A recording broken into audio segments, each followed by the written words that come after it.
The night I cheated on my boyfriend with a stranger on a cruise ship was, without a doubt, the most thrilling and unexpected night of my life.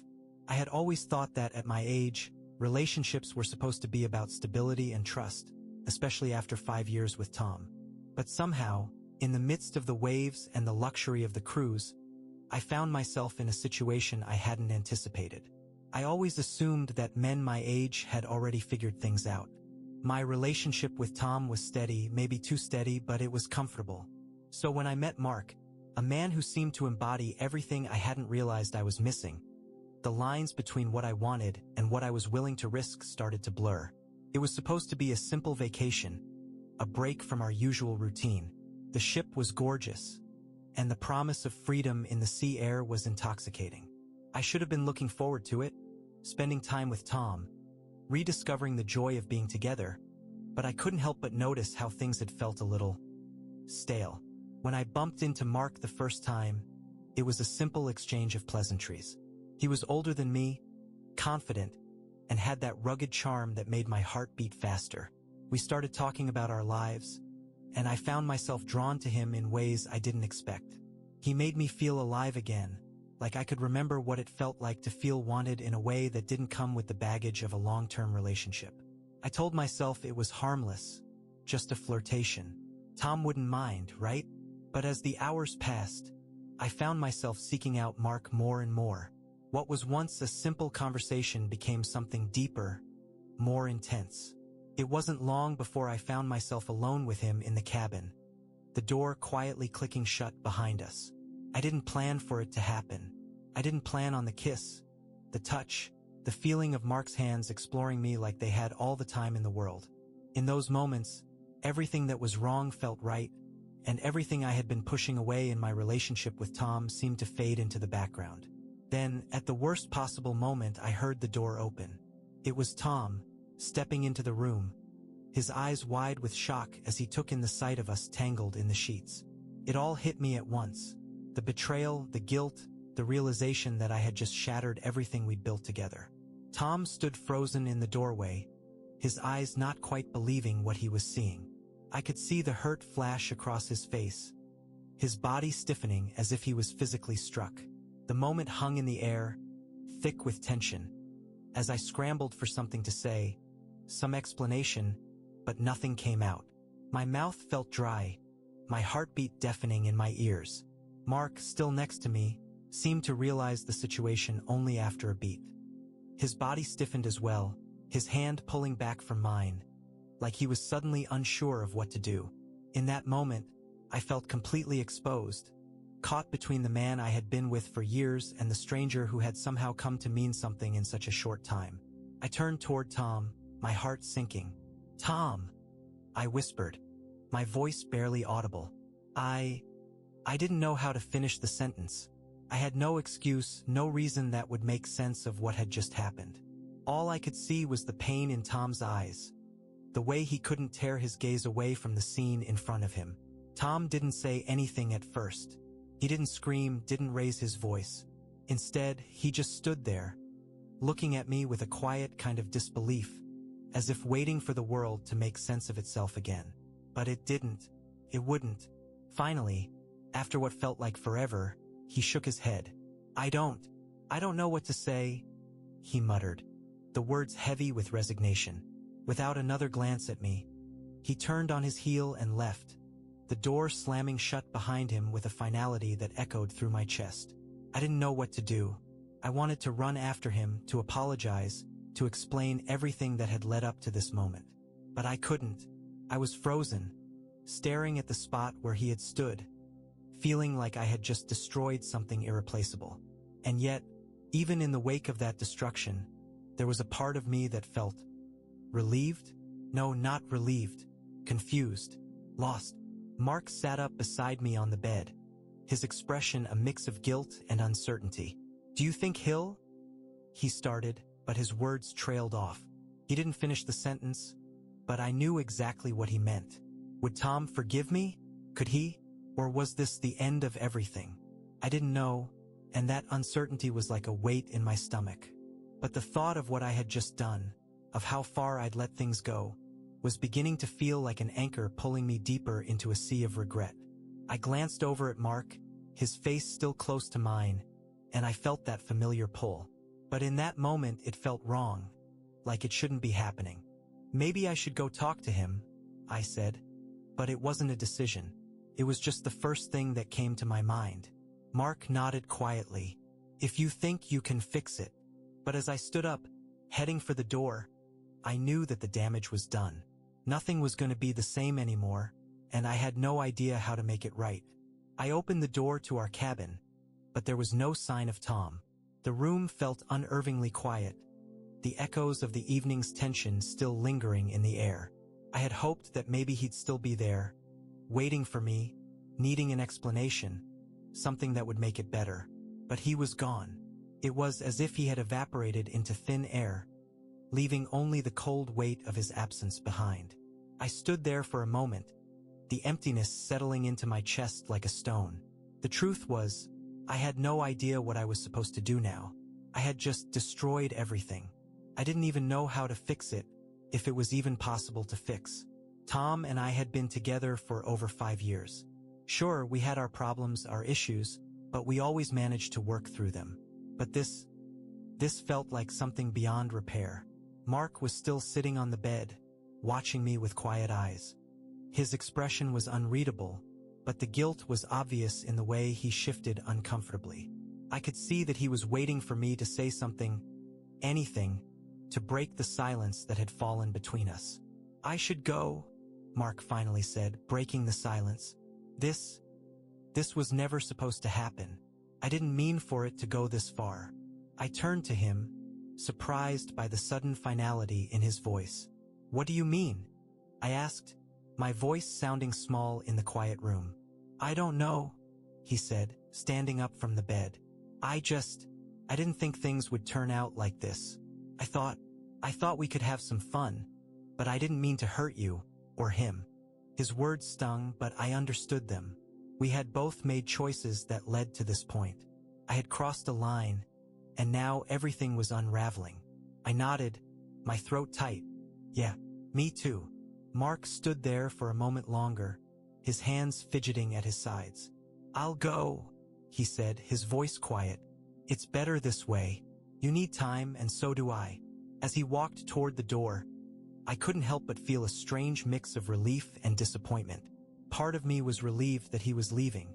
This mess was something I needed to sort out on my own, but another part of me felt a sharp pang of loss. Mark had been a part of this weekend, part of something I didn't know I was looking for. But now it was all over. Before he left, Mark turned to face me one last time.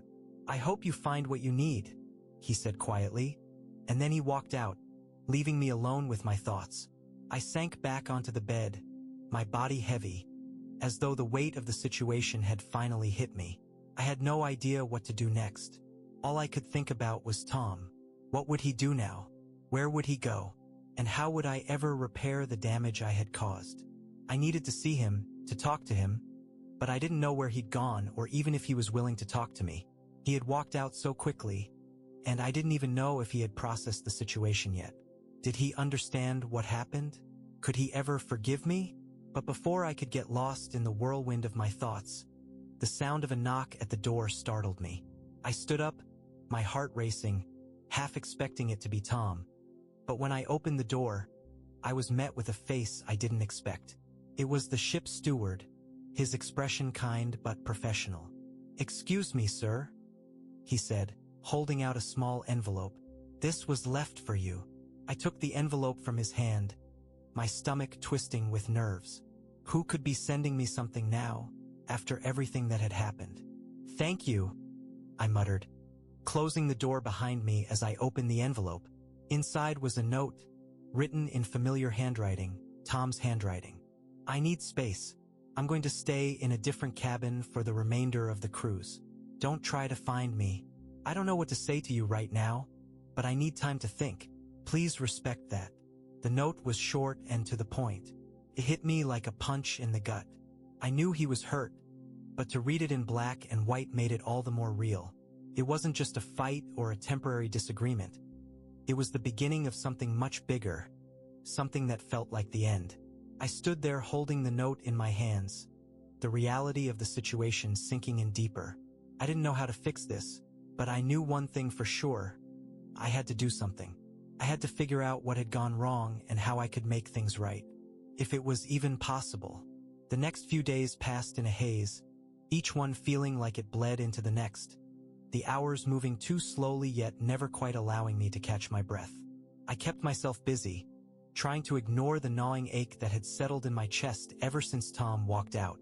Every time I saw Mark, a pang of guilt flashed through me, but it was quickly smothered by the knowledge that Tom was no longer speaking to me.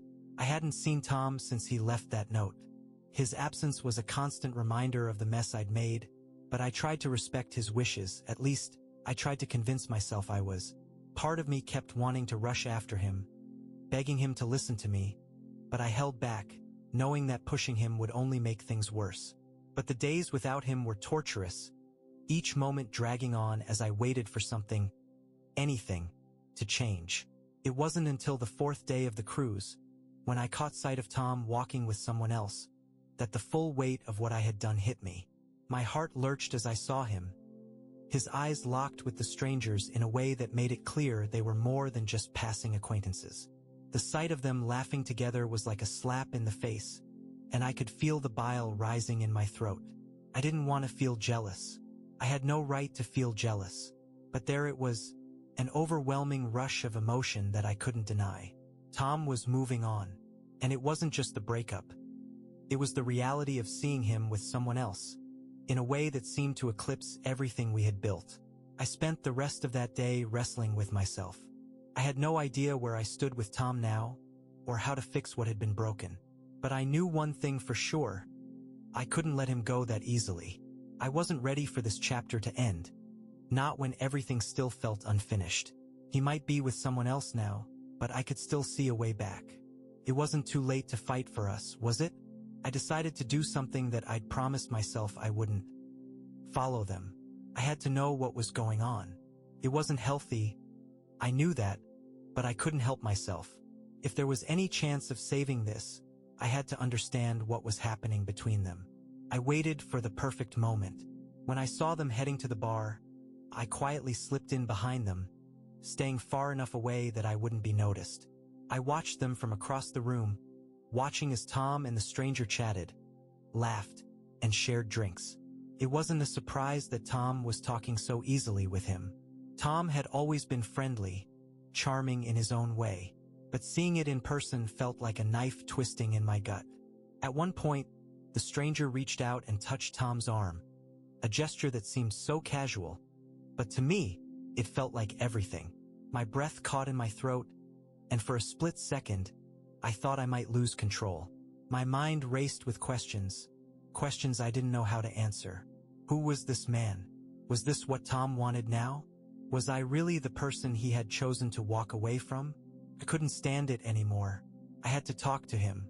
The thought of sitting idly by while he moved on with someone else felt unbearable. I waited until Tom was alone for a moment, stepping away from the stranger to grab a drink.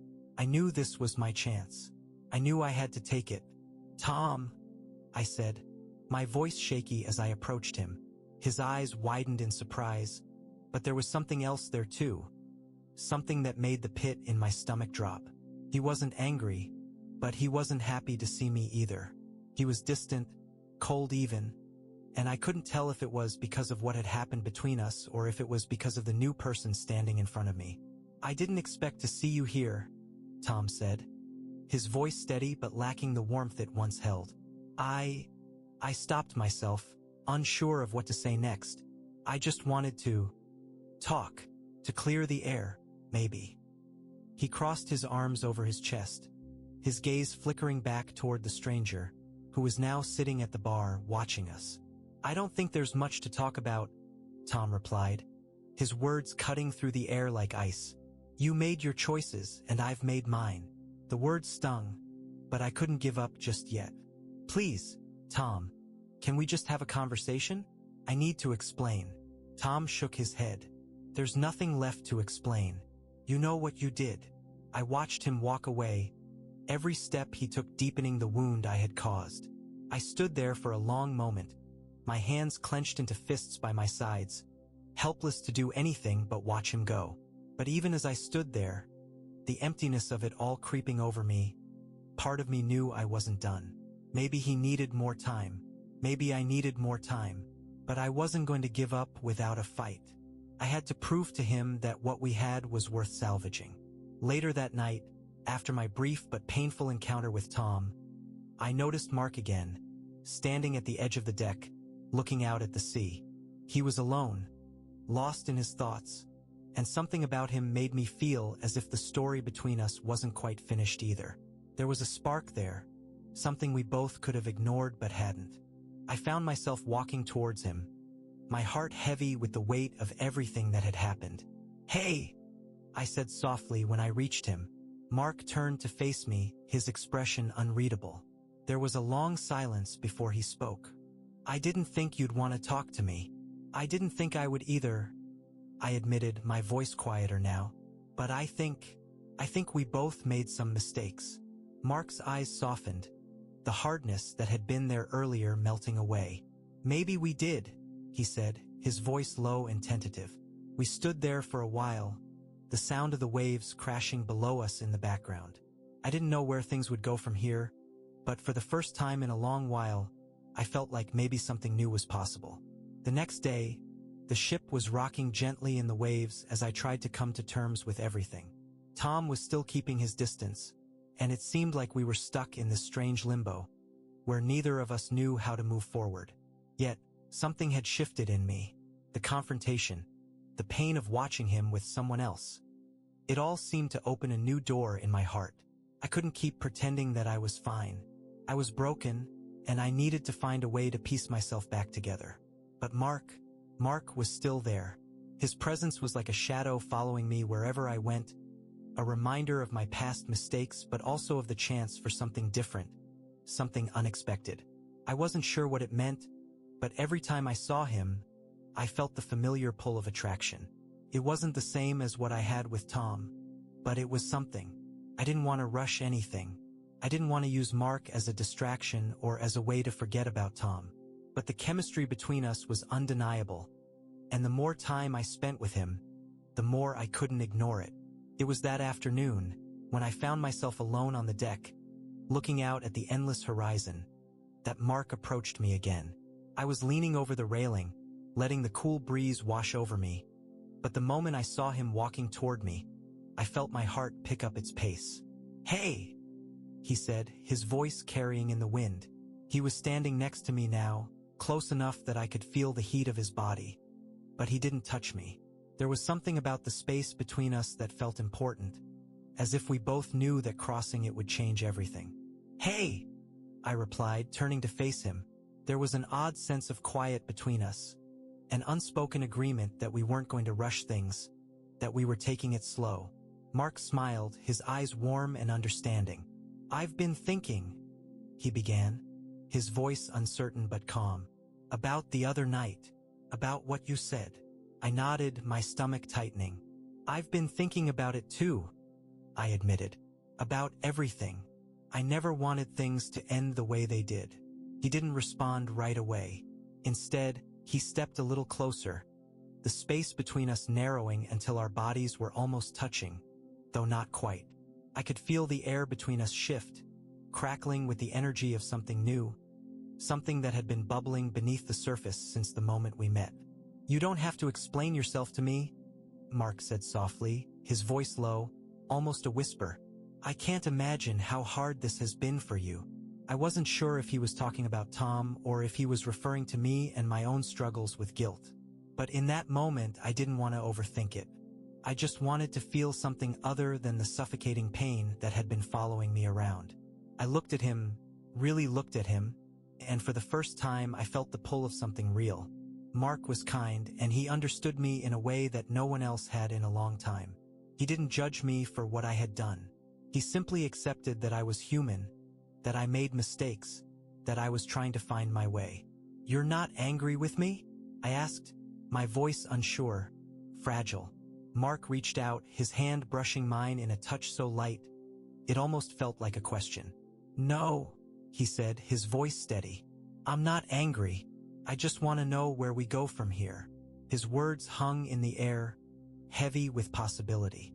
We were standing on the precipice of something new, something uncertain, and yet there was a strange sense of comfort in knowing that we didn't have to figure it all out right now. "I don't know where we go from here," I confessed, my voice barely above a whisper.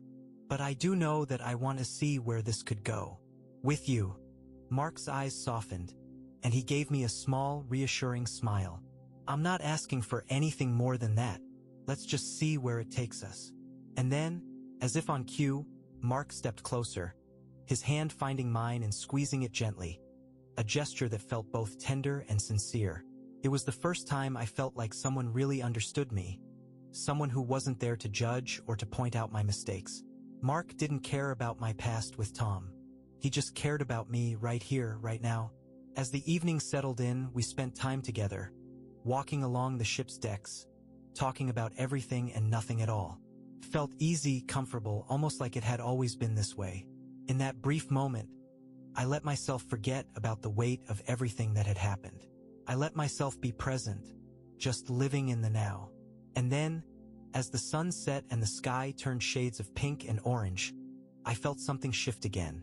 Mark was standing close to me, his body facing mine, and I could see the way his eyes looked at me, soft and filled with something that felt almost like affection. I wasn't sure if it was the right moment, but in that instant, I felt a pull, an undeniable urge to close the distance between us. I reached up, my hand resting gently on his arm, and without thinking, I moved closer, until our lips met in a soft kiss. It wasn't urgent, wasn't desperate. It was simple, a kiss that tasted like new beginnings, like a fresh start. When we pulled away, Mark's eyes were filled with something I couldn't name, but it didn't matter. I wasn't looking for answers anymore. I was looking for peace, and in that moment, I found it. The days seemed to stretch out endlessly as the cruise continued, and yet, in many ways, they felt too short. Every time I looked around, I couldn't help but find myself drawn back to Mark. He had become a fixture in my life, filling the spaces left by Tom's absence. It was strange the way our connection had deepened so quickly, yet somehow it felt right. There was no rushing, no pressure, just two people exploring something that felt promising. But things weren't entirely peaceful. Tom had been avoiding me, which was fine at first, considering the situation. I had expected that. But soon, I started seeing him in passing, always with a look of distant hurt in his eyes, like he was trying to understand why everything had fallen apart. Every time I saw him, it felt like a weight pressing on my chest, like a constant reminder of what I'd lost. I had tried to talk to him. I really had. But he always pulled away, never quite ready to face the reality of what happened. He wasn't ready for forgiveness, not yet. But I was, in my own way. I didn't expect things to go back to normal. I didn't expect him to just forgive me, to accept me with open arms. But I had hoped for a sense of closure, a moment where we could understand that sometimes things just don't work out. Mark had become my constant companion, a shoulder to lean on, and more importantly, someone who made me feel seen again. He understood the turmoil I was going through, but unlike Tom, he wasn't holding on to the past. He was living in the present, in the here and now, and that was something I desperately needed. We had been spending a lot of time together, the two of us sneaking away from the crowded decks, finding little quiet spots on the ship where we could talk or simply enjoy each other's company. One afternoon, we were sitting by the pool, the sound of the waves crashing against the hull of the ship barely audible over the soft music playing in the background. Mark had a glass of something sweet in his hand, his fingers lazily tracing the rim as he talked about his life back home. I listened, fascinated by the way he spoke, open and honest, as if there were no secrets between us. There was no facade, no pretensions. I found myself sharing more than I had planned to, opening up about my life, about Tom, about the things I regretted. Mark listened without judgment, his eyes always soft, understanding. "You know," Mark said suddenly, his voice quiet, "I'm not asking you to forget about him." He looked at me, his expression unreadable. "But if you're going to keep looking back, we're going to be stuck." I felt a pang in my chest at his words. It wasn't that I was still in love with Tom. but I couldn't deny the fact that there was a part of me that hadn't fully let go. I wanted to, but it was hard. I had spent so much of my life with him, built a life around him, and suddenly, everything had changed. I know, I whispered, my voice tight. I need to figure this out. I'm not sure I can just let go of everything so quickly. Mark's hand moved to rest gently on mine, his fingers cool against my skin. You don't have to rush it, he said softly, his voice almost a comfort. But don't let the past ruin your chances for something better. The simplicity of his words, the honesty behind them, made something shift inside me. For the first time in a long while, I felt like I wasn't just stuck in a cycle of regret. I was moving forward, even if I didn't know exactly where I was going. That night, I found myself standing alone on the balcony of our cabin, looking out at the stars scattered across the sky. The sea was calm, the ship gliding smoothly through the water. It was peaceful, and in that moment, I felt a sense of clarity I hadn't experienced in days. Suddenly, I felt a presence beside me. Mark had come to join me, his warm body close enough that I could feel his breath on my neck. "You okay?" he asked quietly. I nodded, glancing over at him. His eyes were soft, gentle, filled with an emotion I couldn't quite place. It was the same way I had looked at him from the very beginning, though it felt different now. There was a connection between us, one that had grown deeper, more real. I said softly, my voice barely audible above the sound of the waves. "I think I finally understand what you meant. I don't have to keep looking back. I need to focus on what's right in front of me." Mark didn't say anything at first. Instead, he stepped closer, his hand brushing against mine, his fingers lightly interlacing with mine in a gesture so simple, so intimate, that it took my breath away. The closeness between us felt right, like this was where we were meant to be. Without thinking, I turned to face him, my eyes meeting his, and for a moment, everything else disappeared. The ship, the night, the tension. It all faded away as I stepped into him, our lips meeting in a kiss that was soft and slow. It was different from anything I had shared with Tom, less about passion and more about connection. There was no rush, no desperation, just a simple, tender kiss that felt like the start of something new. When we pulled away, both of us were breathing a little faster, and I could see the desire in his eyes. But there was also something else, something deeper, something that made me realize that perhaps this was exactly where I needed to be. The final night of the cruise arrived, and the excitement in the air was palpable. It had been a long and emotional journey for everyone, but as the ship docked in the harbor, there was a feeling of finality in the air. My heart, though still tangled with memories of the past week, felt lighter now, somehow at peace with the turn my life had taken. I had spent the last few days watching Liam and Michael, and though I had hoped for some kind of reconciliation, it never came. They had enjoyed their days together, laughing, sharing meals, and dancing in ways I could never have imagined before. And I had done my best to catch them at every turn, lurking in the background, trying to sabotage their happiness. But what had it truly accomplished?